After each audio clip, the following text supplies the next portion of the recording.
Bueno, mi querida iglesia, yo quiero empezar esta mañana.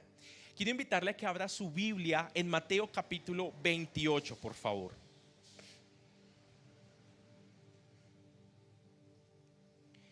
Mateo capítulo 28.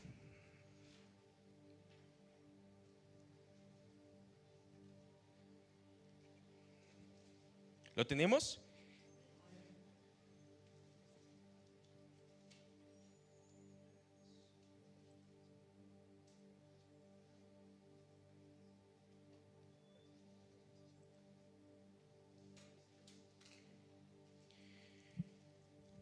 Mateo capítulo 28, versículo 18.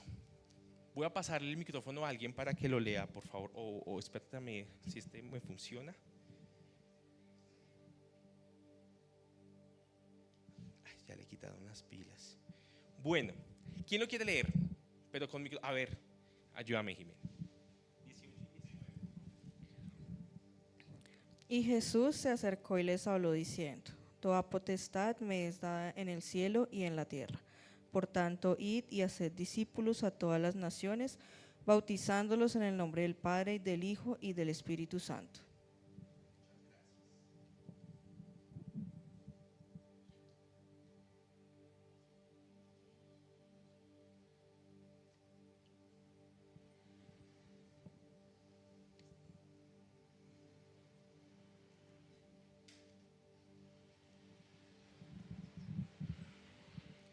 Dice el versículo 19, por tanto, ¿qué? Vayan y hagan discípulos. Vayan y hagan discípulos. Lo vemos ahí escrito en la palabra. Lo acabo de escribir aquí en este papel, pero tiene que estar escrito en nuestro corazón. Vayan y hagan discípulos. Fue la orden que el Señor Jesucristo le dejó a su iglesia, a sus primeros discípulos, y la puso como cimiento: vayan y hagan discípulos. Pero al pasar el tiempo, los pastores se empezaron a preocupar por la enseñanza dominical.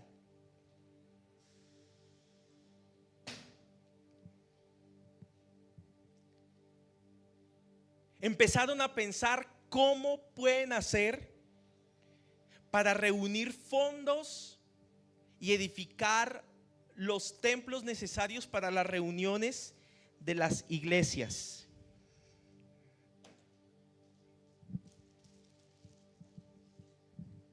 No contentos con esto, tienen que los pastores y las iglesias vivir un tiempo de persecución, de angustia, de personas que vienen, quieren tergiversar las cosas, llenar las iglesias de chisme, de pecado, una cantidad de cosas. Y los pastores tienen que empezar a mirar cómo pueden empezar a corregir cada una de esas situaciones.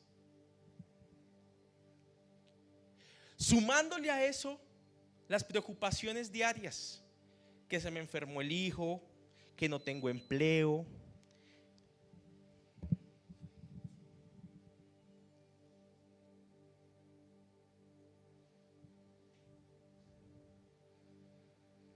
pastores preocupados por cómo se está viviendo el domingo a domingo, pastores teniendo presente realmente muchas cosas que son necesarias, que son importantes, pero que siguen poniendo peso sobre sus hombros.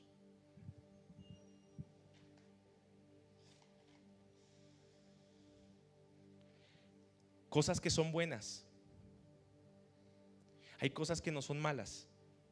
Hay cosas que son necesarias. Hay otras cosas que pueden ser imprescindibles. Pero el punto es que nos hemos venido llenando de actividades, nos hemos venido llenando de obligaciones, nos hemos venido llenando de tantas cosas, y en esto se convirtió la iglesia.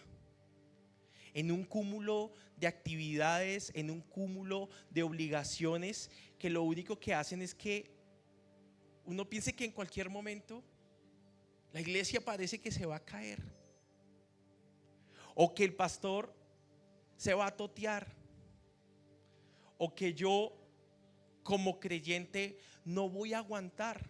¿Por qué? Porque estamos yendo de cosas que el Señor ha dicho que no son importantes. Y nosotros nos organizamos y ponemos la prioridad de las cosas como debe ser, o esto va a pasar.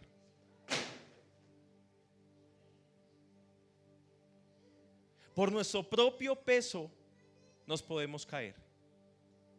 Y pregunto, ¿qué pasó con esto?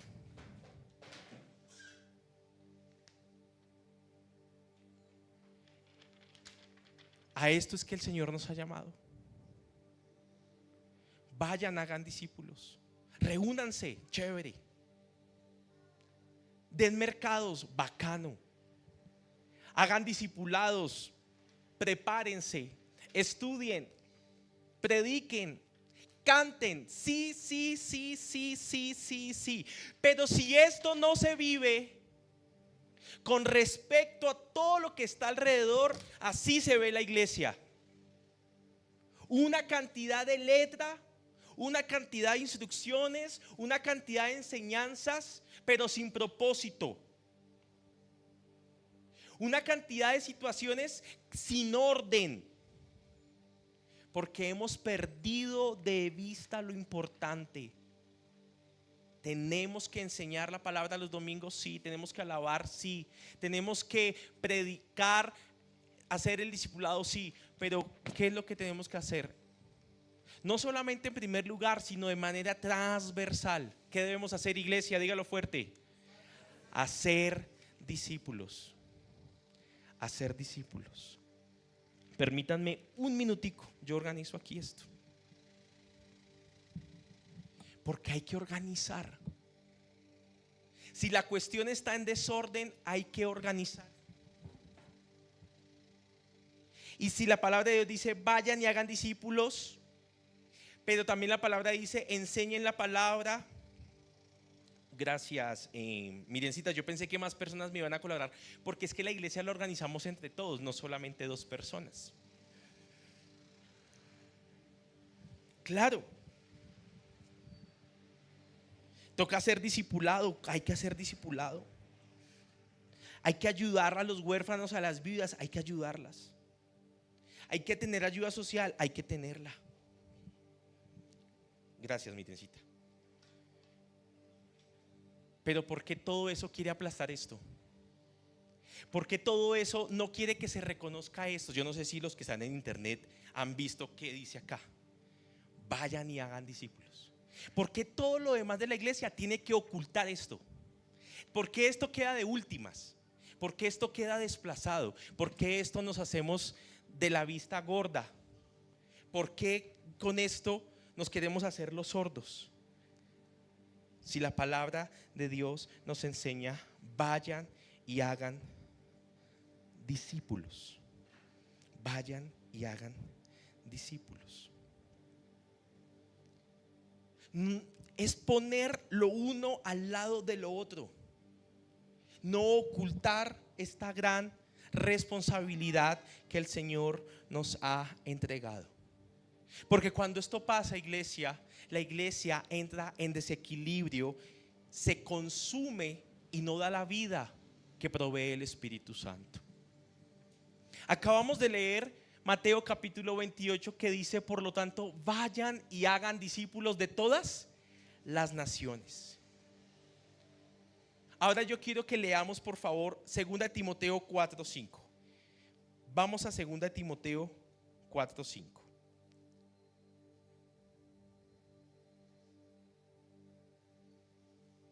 Cuando usted lo tenga, por favor, dígame amén.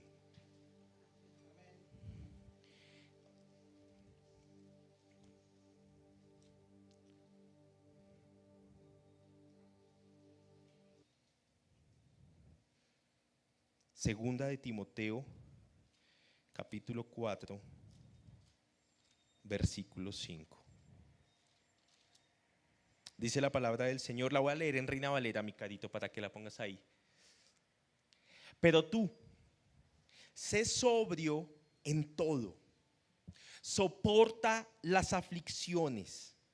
Y por favor, lea conmigo esta siguiente parte, que dice: haz obra de evangelista, cumple tu ministerio. El pastor Timoteo estaba inmerso en una gran crisis congregacional. La iglesia no estaba pasando por un buen momento. Él estaba lidiando con personas que llegaban a la iglesia, se hacían maestros y luego empezaban a enseñar una cantidad de barbaridades impresionantes, donde la gente se confundía. ¿Cómo así? ¿Debo circuncidarme o no debo circuncidarme? ¿Cómo así? ¿Debo celebrar las fiestas o no debo celebrar las fiestas? Y entonces Timoteo empieza a agotar y a usar todas sus energías para lidiar con estos falsos maestros.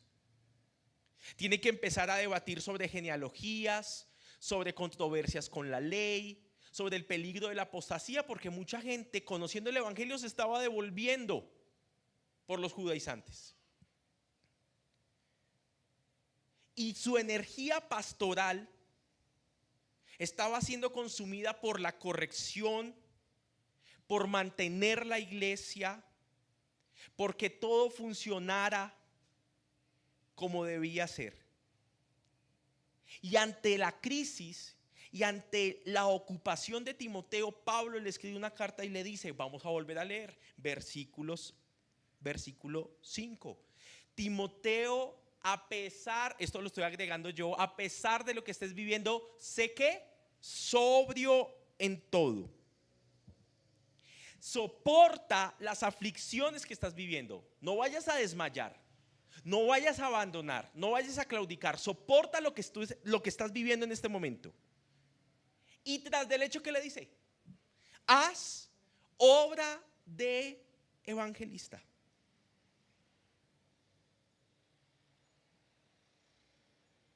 Cumple tu ministerio, Timoteo. Y tu ministerio, Timoteo, no es hacer plata.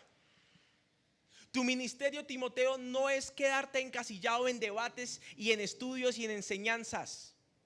Parte de tu ministerio es haz obra de evangelista. Evangelizar, mi querida iglesia, es el acto de compartir la fe. Pero aquí dice, haz la obra de un evangelista. Se está refiriendo que a ese acto de compartir la fe, ponle una responsabilidad estructurada.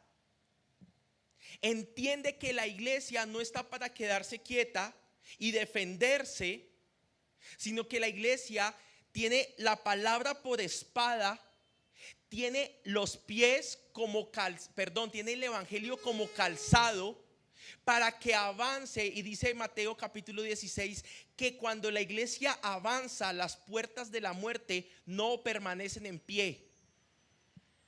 Porque cuando la iglesia avanza con la verdad del evangelio, la vida traspasa todo poder de muerte, la luz traspasa todo poder de oscuridad. Pero eso solamente sucede cuando la iglesia se pone en modo ofensivo, pero estamos en modo defensivo. Si a mí no me hacen nada, yo me quedo quieto, yo estoy tranquilo, yo estoy contento. Yo ya tengo un lugar, se paga el arriendo mensualmente tranquilamente. La iglesia viene, nos hablamos, oramos juntos, nos apoyamos.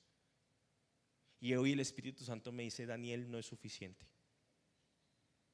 Cumple tu ministerio y haz obra de evangelista. Porque la iglesia, mis queridos hermanos, tiene una función y es la siguiente. Dios está buscando a los perdidos. Dios ama a los que todavía no han sido alcanzados. Y mi pregunta es, ¿cómo busca a los perdidos y cómo ama a los no alcanzados? A los que aún no lo conocen, ¿por medio de quién? de nosotros que somos su cuerpo, de nosotros que somos su iglesia. Dios ama a los no alcanzados por medio de los que ya han sido alcanzados. Tú estás acá porque alguien te amó, porque alguien te predicó o porque alguien hoy te invitó. Tú estás acá para que conozcas, no a Daniel, no a Casa de Gracia, sino para que conozcamos a Jesús mismo. Por eso yo en esta mañana he titulado esta enseñanza: haz discípulos, la compasión hacia los no alcanzados. Porque esto tiene que volverse prioridad para nosotros, tiene que volverse prioridad para tu vida. Pero ¿sabes? No podemos alcanzar lo que no alcanzamos a ver. Lo que no es visible para nosotros, no podemos ir tras ello. Por eso alcanzamos lo que vemos.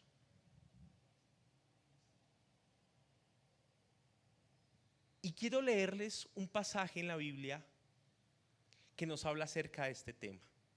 Juan capítulo 4, versículo 1. Juan capítulo 4, versículo 1.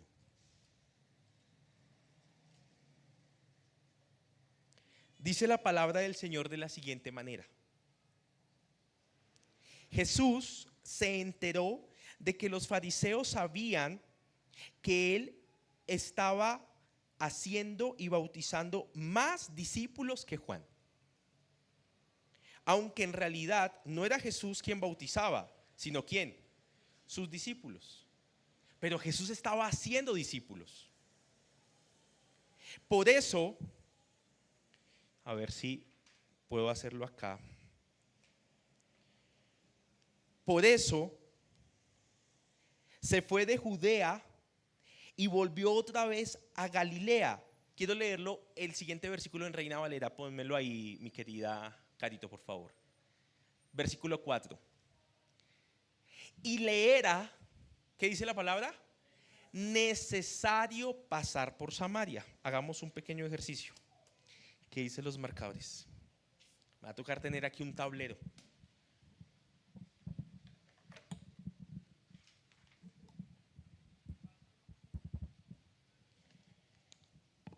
Pensemos que Israel es esta hoja, ¿sí? Israel geográficamente es como un rombo. Bueno, ahí no se puede ver. Es como un rombo. Dice la palabra que acabamos de ver que Jesús estaba en Judea. Judea es la parte sur de Israel. Él estaba por acá. Entonces, cuando los fariseos se dieron cuenta que él estaba haciendo más discípulos que Juan el Bautista, decidió salir de esa tierra que se estaba volviendo hostil para el norte, es decir, para Galilea, para esta zona. Pero dice la palabra que le era necesario ¿qué? Pasar por Samaria. Samaria queda en el centro de Judea y de Galilea.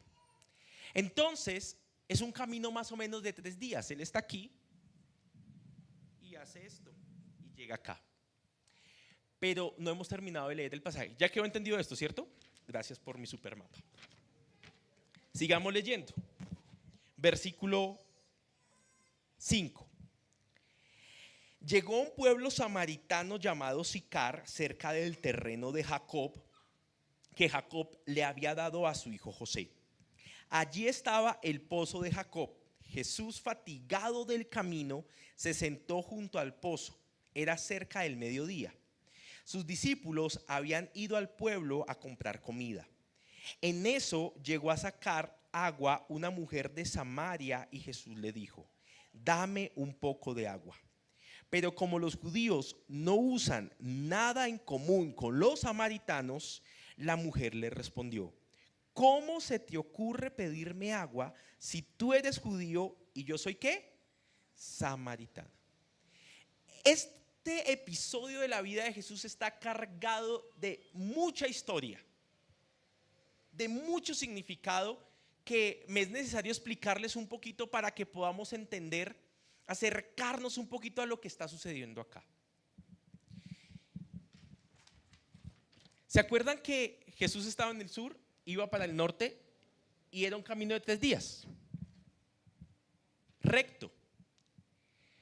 Acabamos de leer en el versículo 9, los judíos no usan nada en común con los samaritanos. Y después la mujer respondió, ¿qué es lo que está pasando acá?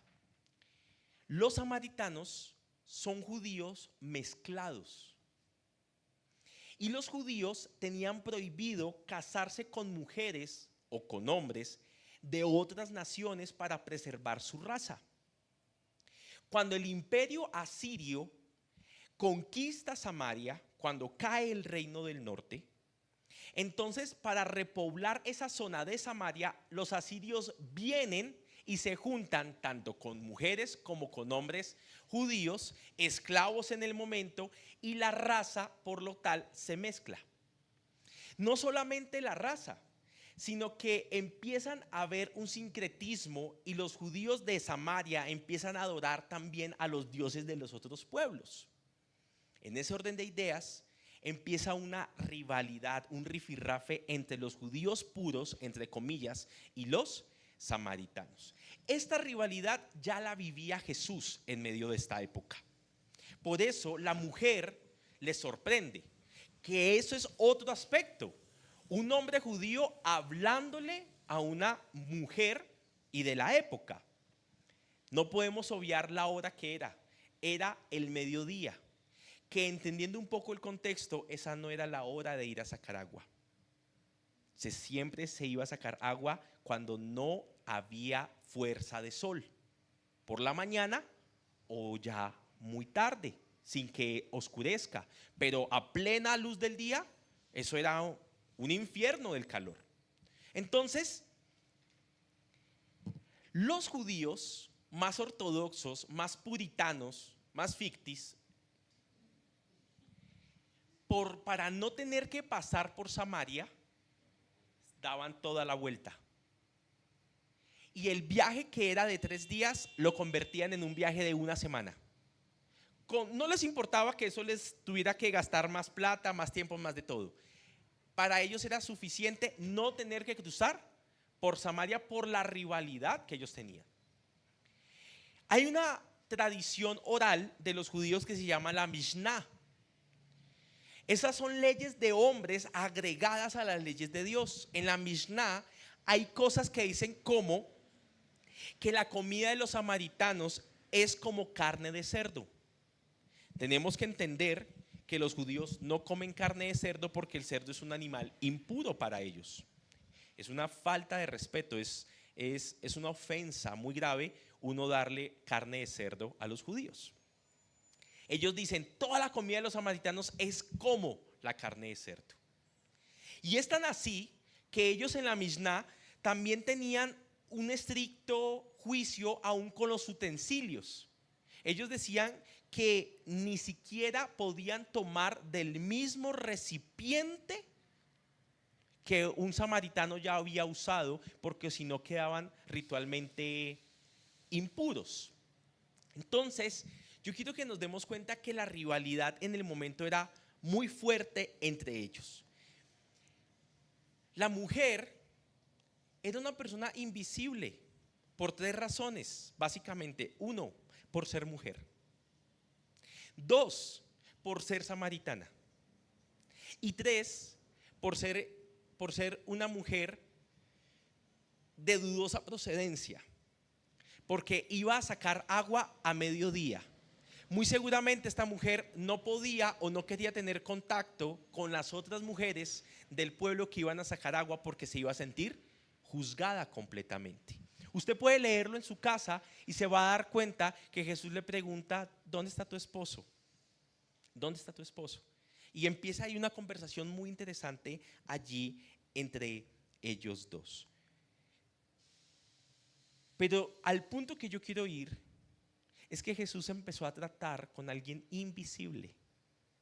Jesús empezó a tratar con alguien que otra persona no hubiese tratado, ni aun sus discípulos. Mire lo que dice el versículo 27 de Juan 4. En esto llegaron sus discípulos y se sorprendieron de verlo hablando con una mujer, aunque ninguno le preguntó qué pretendes o de qué hablas con ella. Pero ellos se alarmaron en cierto sentido de por qué Jesús estaba hablando con una mujer samaritana y a mediodía en un momento que no era costumbre de poderlo hacer. Entonces, mi querida iglesia, estamos hablando que al hacer discípulos empieza teniendo compasión por los no alcanzados, amando lo que no va a ser amado, teniendo comprensión por el rechazado, teniendo comprensión y amor por aquello o por aquellos que son invisibles. Dice la palabra del Señor que a Jesús le era ¿qué? Necesario pasar por Samaria. Y Samaria es ese lugar, es esa persona, es esa situación que tú desprecias, por la cual no vas a querer cruzar, por lo cual tienes un recelo, por la razón que sea, por la razón que sea. Estamos despreciando a esa persona, estamos despreciando ese lugar, estamos despreciando ese momento. Pero vuelvo y te repito lo que dice el versículo 4: a Jesús le era necesario pasar por Samaria. A ti y a mí también nos es necesario pasar por esa Samaria que no hemos querido cruzar. Establecer esa conversación con esa persona que no hemos querido tener. ¿Cómo somos capaces de ver lo invisible? Solo hay una función, solo hay una fórmula, solo hay un camino: la compasión de Jesús. Si no amamos, no vamos a ser capaces de poder ver lo que Jesús ve, de poder sentir como Jesús siente. ¿Sabes? A veces tú puedes decir: no, yo no desprecio a nadie, yo no desprecio ningún lugar, yo no desprecio ninguna situación. Pero sabes, de pronto no despreciamos a las personas y eso está bien, pero a veces sabes que sí despreciamos y está muy mal: la urgencia de predicar el evangelio. Tenemos el llamado de predicar el evangelio, tenemos en el corazón un fuego de anunciar las buenas nuevas de Jesucristo y nos hacemos los carebolas. Nos hacemos que el tema no es con nosotros. Eso también es una Samaria que tú y yo debemos cruzar. Pastor, es que soy muy tímido para predicar. Tienes que cruzar esa Samaria de timidez. Pastor, es que yo no sé qué hablar. Pues tienes que cruzar esa ignorancia para predicar. No podemos ser más la iglesia de excusas. Y con iglesia no me refiero a todos, me refiero a ti. No podemos ser más esas personas que sacan excusa tras excusa, porque entonces empezamos a que nuevamente esto quede por debajo, escondido, enterrado por una cantidad de excusas, por una cantidad de compromisos. No, es que estoy muy ocupado, tengo consejería, tengo reunión, tengo un compromiso, tengo lo uno, tengo lo otro. ¿Y dónde queda la hora de evangelista? Para cuando tenga tiempo. Jamás vas a tener tiempo. Y esa Samaria hay que cruzarla. ¿Por qué, iglesia? Porque hay gente invisible que solamente Dios la ve. Y hoy Dios nos está invitando a que nosotros las podamos ver también como Él la ve. ¿Alguien me está entendiendo en esta mañana? ¿Sí me estoy haciendo entender, sí o no? Entonces no podemos despreciar aún la tarea que Dios nos ha dejado de predicar la palabra del Señor. Quiero que leamos ahí mismo en Juan capítulo 4. Mire lo que pasó desde el versículo 28. Algunos dicen o piensan que no predican la palabra porque no saben qué decir, no saben cómo hacerlo. Mire lo que pasó acá. Jesús tuvo la conversación con la mujer. Versículo 28. La mujer dejó su cántaro, volvió al pueblo y le decía a la gente: vengan a ver a un hombre que me ha dicho todo lo que he hecho. ¿No será este el Cristo? Salieron del pueblo y fueron a ver a Jesús. Mientras tanto, sus discípulos le insistían: Rabí, come algo. Yo tengo un alimento que ustedes no conocen. Replicó él: ¿Le habrán traído algo de comer? Comentaban entre sí los discípulos. Y Jesús les dijo: mi alimento es hacer la voluntad del que me envió y terminar su obra. ¿Y cuál era la obra que hacía Jesús? La misma que Pablo le dijo a Timoteo: haz obra de ¿qué? De evangelista. Haz obra de evangelista. ¿Qué hizo esta mujer? Ignorante por completo. Dejó su cántaro y fue a llamar a las personas. Y eso que hizo ella, eso es evangelizar. Evangelizar es decirle a otra persona: encontré al Mesías, encontré a Jesús, y apuntar hacia Él. Y que esa persona vaya a Jesús y Jesús se encarga. ¿Usted cree que Jesús le va a dejar a usted mal parado? Jesús se encarga. Usted y yo no tenemos que convencer absolutamente a nadie. Usted y yo no estamos llamados a enfrascarnos en peleas, en discusiones. No, mi misión es apuntar hacia Jesús y decirle a la persona: allí está Él.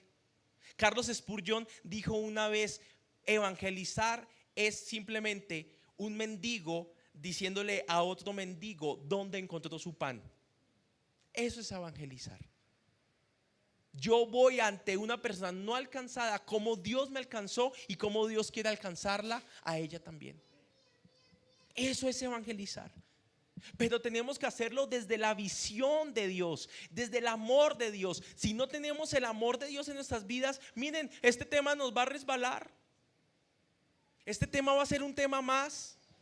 Pero hoy Dios está poniendo una urgencia en nuestro corazón. No quiero más una iglesia de compromisos sin que tenga el compromiso de predicar el evangelio a los no alcanzados como una prioridad.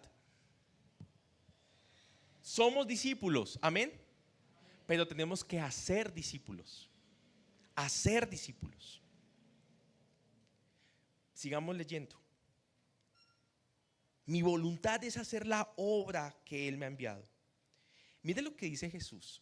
¿No dicen ustedes: todavía faltan 4 meses para la cosecha? Yo les digo, ¿qué nos dice Jesús hoy? Abran los ojos y miren los campos sembrados. Ya la cosecha está madura. Ya el segador recibe su salario y recoge el fruto para su vida eterna. Ahora tanto el sembrador como el segador se alegran juntos, porque como dice el refrán, uno es el que siembra y otro es el que cosecha. Usted dirá: pastor, yo lo he intentado. Yo le he hablado a mi papá, yo le he hablado a mi amigo de la oficina, yo he salido también en campañas con la iglesia y he repartido un tratado, he tratado de establecer una conversión con alguien, pero la verdad es que no pasa nada. No pasa nada.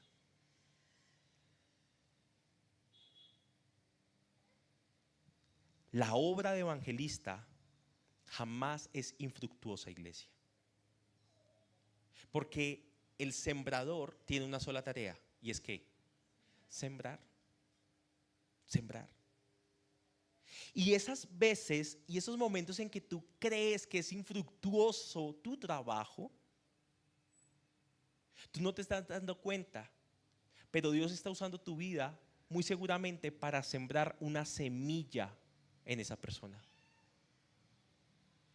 Y cuando de pronto alguien dice sí a Jesús por medio de ti, gloria a Dios por eso, tenlo por seguro que no fue por lo que tú acabaste de hacer.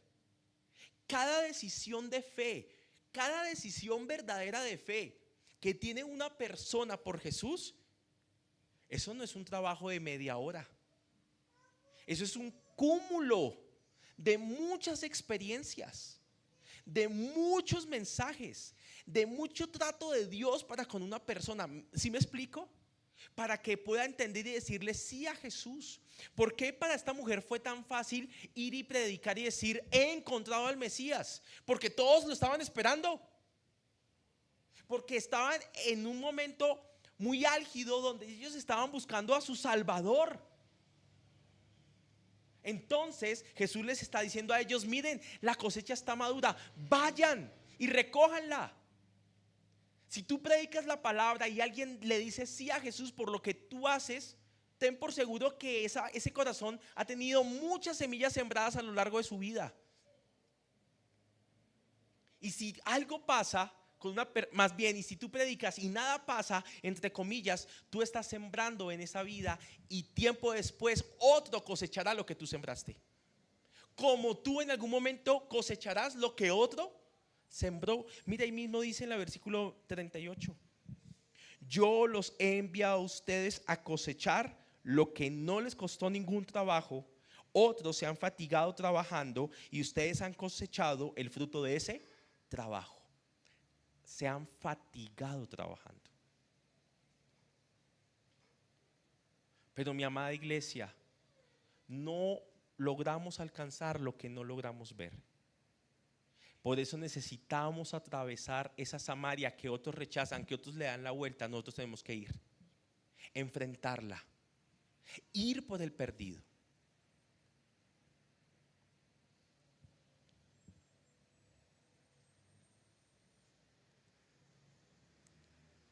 Mateo capítulo 10, versículo 16. Carito, ¿me pasas el agua? Por favor. Gracias. Mateo capítulo 10,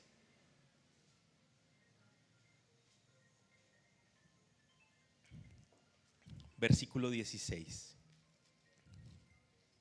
Dice la palabra de Dios: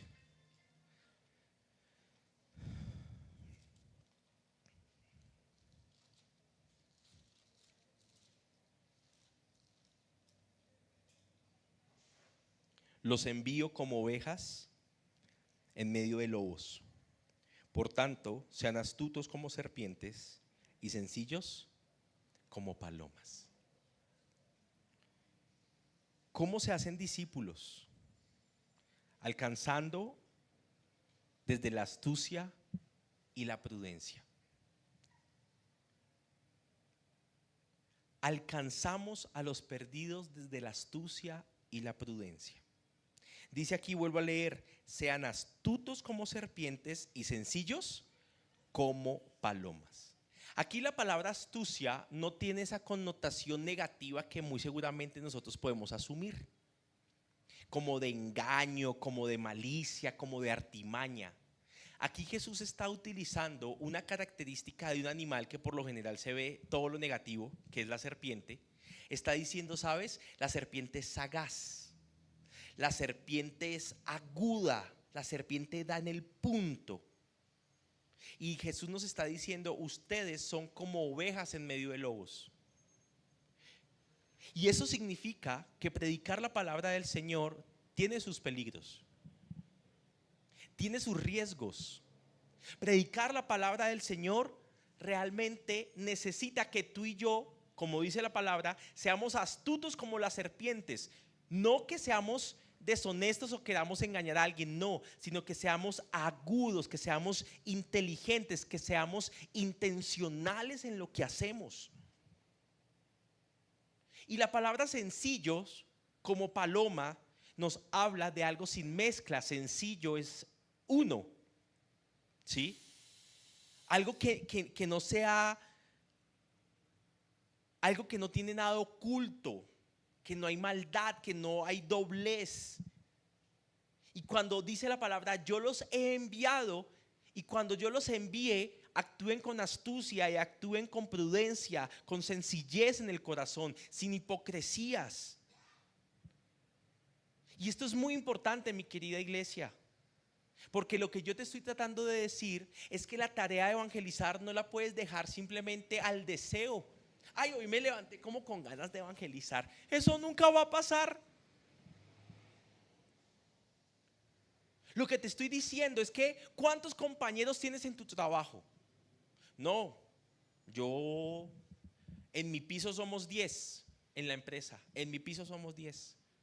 Lo que te estoy diciendo es que tú tienes que elaborar un plan para predicarle el evangelio a esos 10.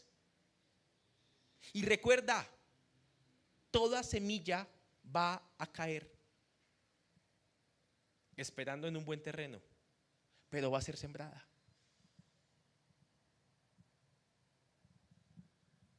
Tú puedes decir, oiga, yo a este amigo lo voy a invitar a almorzar. Y cuando estemos en medio de la conversación, le voy a predicar de Jesús. Y tú puedes decir, no, ¿sabes qué? Mejor no. Lo voy a invitar a almorzar. Voy a compartir con él. Lo voy a escuchar. Vamos a generar una amistad. Al siguiente semana lo invito a tomar unas onces. Pero antes de tomarnos las onces voy a orar. En el almuerzo no voy a orar, pero en las onces sí. Y en la siguiente oportunidad le voy a pedir una llamadita. O lo voy a acompañar a hacer una visita. O lo voy a acompañar a hacer una diligencia. Y voy a enlazar mejor mi vida con él o con ella. Me voy a volver amigo. Y en medio de esa amistad, en alguna situación, yo sé que podré hablarle de Jesús. Y durante ese tiempo voy a estar orando por esa persona. ¿Sabes qué pasa? Estamos teniendo un plan. Estamos buscando ser astutos, pero siendo sencillos. Con un propósito.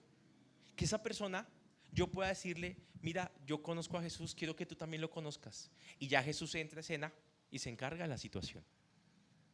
Como hizo la mujer samaritana. Vayan a ver y ustedes decidan. Dice la palabra más adelante ahí en Juan capítulo 4 que muchos samaritanos ese día creyeron en Jesús. ¿Por el accionar de los discípulos que caminaban con Jesús hace un año? Por la samaritana que abrió su boca y el Señor hizo la obra. Pero hubo astucia en este aspecto. Nosotros tenemos que ser intencionales, mis amados, al predicar la palabra del Señor. Yo me preocupo mucho por la enseñanza que les doy a ustedes cada domingo. Me preocupo porque ustedes tengan una buena experiencia. Me gustaría que este lugar fuese un poquitico más grande, con menos ruido, más cómodo. Todo eso yo lo pienso como pastor. Y el Espíritu Santo me decía, ¿y en dónde tienes esto? Ayer estuve en un seminario. Qué bueno, Daniel, que te capacites. Pero ¿dónde queda esto? ¿Dónde queda esto? Uy, Señor, mira, estoy en una clase estoy viendo sectas, religiones, estoy viendo geografía bíblica. ¿Dónde queda esto? Dios, pero es que tuve tantas consejerías y necesito tiempo para la predicación. Ya saben. Excusas. Pero eso es Dios a mí. Yo no sé Dios qué te está diciendo a ti. Yo no sé Dios qué te está diciendo a ti. Pero tenemos que ser astutos. Tenemos que elaborar un plan. Tenemos que ir y predicar la palabra del Señor, iglesia. Tenemos que lanzar la red. Tenemos que hacerlo. ¿Tienes a alguien a tu alrededor que pueda escuchar de Jesús? ¿Tienes a alguien?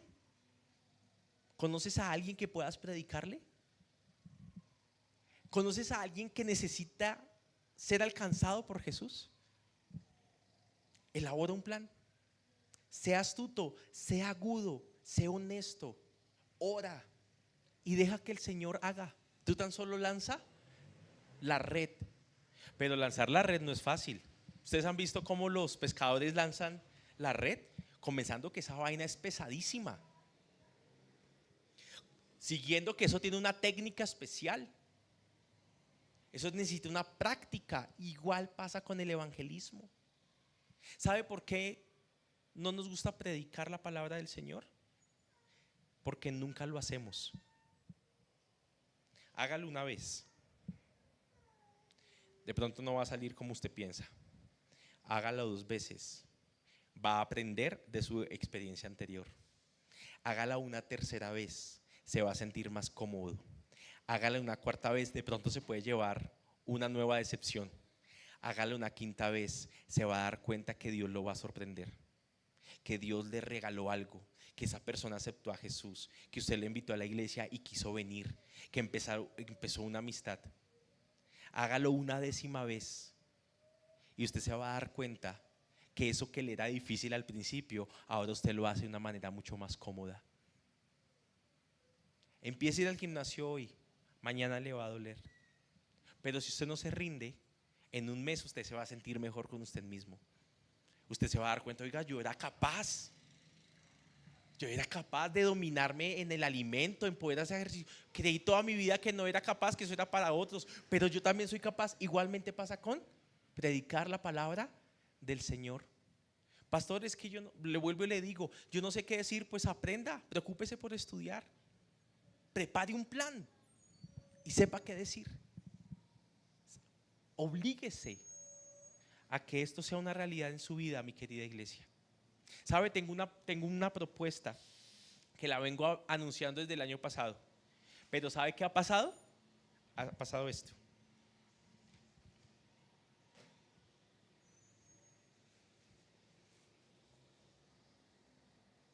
Quiero prepararme 3 jarradas de tinto. ¿Cuántas? 3. No menos, no más. 3 jarradas de tinto. Y quiero irme al hospital de Kennedy, a la sección de urgencias, donde están los enfermos adentro y los acompañantes afuera, sin un tinto. Y quiero ir a llevarles un tinto y decirles, ¿quieres un tinto? ¿Así? No, gracias, no, es gratis. Es una labor que hacemos todas las semanas a las personas que están acá. Si quieres, bueno, gracias. Y bueno, ¿y por qué estás acá? No, mira que mi hermana se fracturó. No, mira que mi papá acaba de tener un accidente. Oye, yo soy creyente, ¿te gustaría que oráramos por tu papá? No, gracias, no se preocupe. Ok. Pero el otro, ¿qué va a decir? Sí. Como mínimo uno va a decir, oye, sí me gustaría que oráramos por mi papá. Se le dio el tinto, se creó un vínculo, se oró por el papá fue sano. ¿Por qué? Porque el Señor Jesucristo no deja en vergüenza a los suyos. ¿Jesús dejó en vergüenza a la samaritana? Ella dijo, encontré a alguien que me ha dicho todo lo que yo he vivido y me dijo que era el Mesías. Y dice la palabra que muchos otros creyeron en él, porque muy seguramente otros también Jesús les dijo lo que habían vivido y creyeron en Jesús. ¿Por qué? Porque Jesús no nos deja en vergüenza. Jesús nos escucha. Pero ¿por qué no vemos milagros? ¿Por qué no vemos personas diciéndole sí a Jesús? ¿Por qué no vemos que enfermos sean sanados, que endemoniados sean libres? ¿Por qué, iglesia? ¿Por qué no estamos predicando? ¿Por qué no estamos orando? ¿Por qué no estamos anunciando? ¿Por qué no estamos yendo? ¿Me estoy haciendo entender? Como por cuarta vez pregunto en esta tarde. Esa pequeña idea, ese es mi plan. Esa es mi estrategia. Usted dirá, pastor, yo no me siento cómodo con esa estrategia. Perfecto. A ese punto quería llegar. Cuando hablamos de astucia, es entender que Dios a ti te ha dado un talento, que a ti Dios te ha dado una personalidad, que Dios a ti te ha dado un entorno, que a ti Dios también te da una idea. No tienes que hacerlo como yo lo hago. Hazlo a tu manera. Hazlo con tu idea, hazlo con tu plan, pero hazlo. ¿Me explico? Hagámoslo. Yo no puedo decir, ay, sí, me voy a ir allí al parque a tocar la guitarra y a cantar, porque no sé tocar guitarra. ¿Cierto? Pero David puede decir, pero yo sí. Hazlo, es a tu manera. Hazlo. Pero yo sí sé preparar un café. A mí me gusta hablar con las personas. Y a mí me gusta orar. Pues es a mi manera. Lo importante es que podamos predicar a Cristo Jesús y que esto no esté más enterrado en nuestras vidas. Que sabemos que está allí, pero lo ignoramos cada día más. Iglesia, prepárese porque no va a ser el primer tema de hacer discípulos. Se viene más exhortación. Se viene un discurso misionero de Jesús impresionante. Pero no podemos ser parte del club de pescadores que iban todos los días a hablar sobre pesca, a mirar sobre peces, a mirar los anzuelos, a saber cómo son las cañas de pescar. ¿Y cuándo iban a ir a pescar? No, nunca, porque no tenían tiempo. Amén. La verdad me queda mucha más prédica, pero ya se me acabó el tiempo. Yo quiero que en esta tarde terminemos orando. Por favor, si tú deseas, ponte sobre tus pies.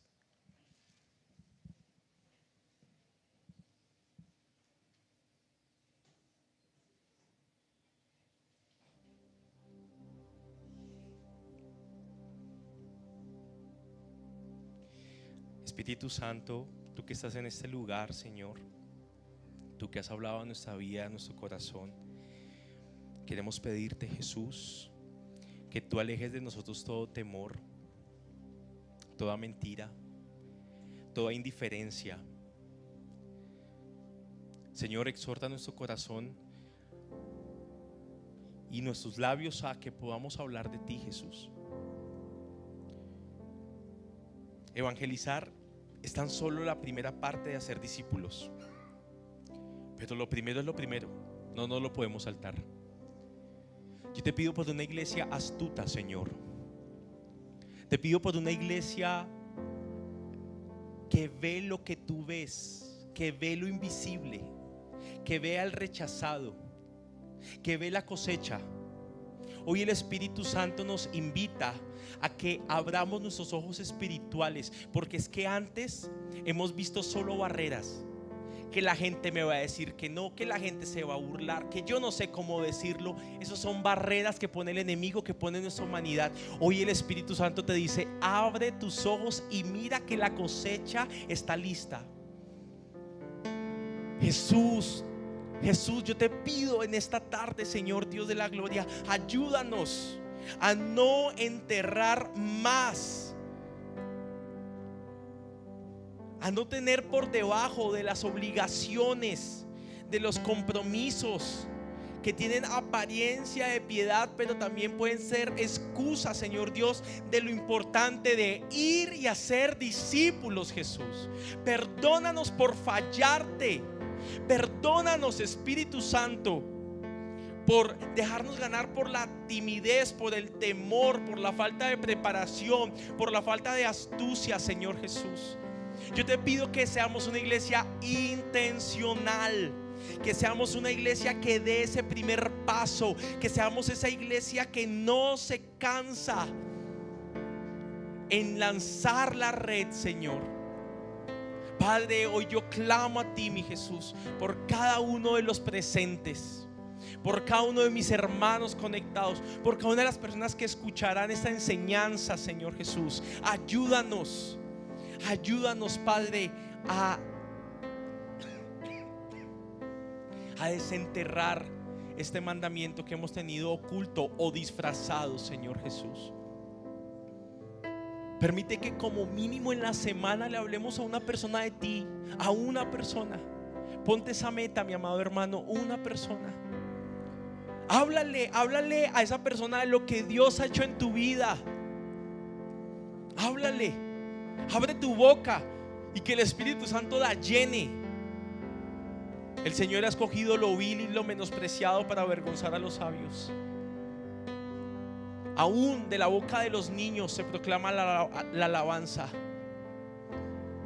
Padre, ayúdanos, Jesús, a entender en el Espíritu lo que hoy tú nos estás hablando, lo que hoy tú nos estás diciendo. Conmueve nuestras entrañas por la necesidad del otro. Padre, hay gente que se está perdiendo en este momento, Señor, y nosotros estamos jugando a reunirnos, a estudiar. Perdónanos, Señor, perdónanos.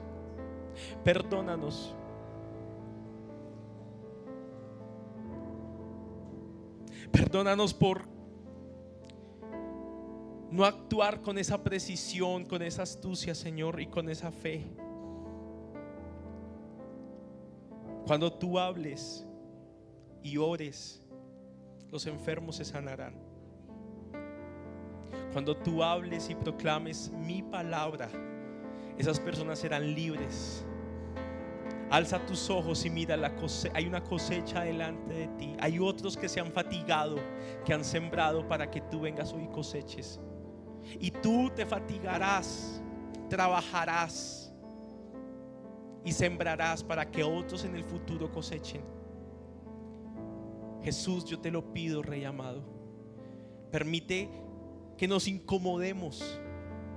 Permite, Jesús, que rompamos fronteras, Señor Dios. Brechas sean rotas en el nombre de Jesús. Muros sean caídos. Llévanos a hablar con alguien, a decir que tú eres un Dios maravilloso, Jesús. Llena nuestra boca y yo creo en ti, Jesús, en lo que tú haces y en lo que tú harás. Padre, que esta iglesia coseche muchas almas para ti. Yo te lo pido en el nombre de Jesús. Amén. Amén. Démosle un fuerte aplauso a Jesús, por favor. Amén.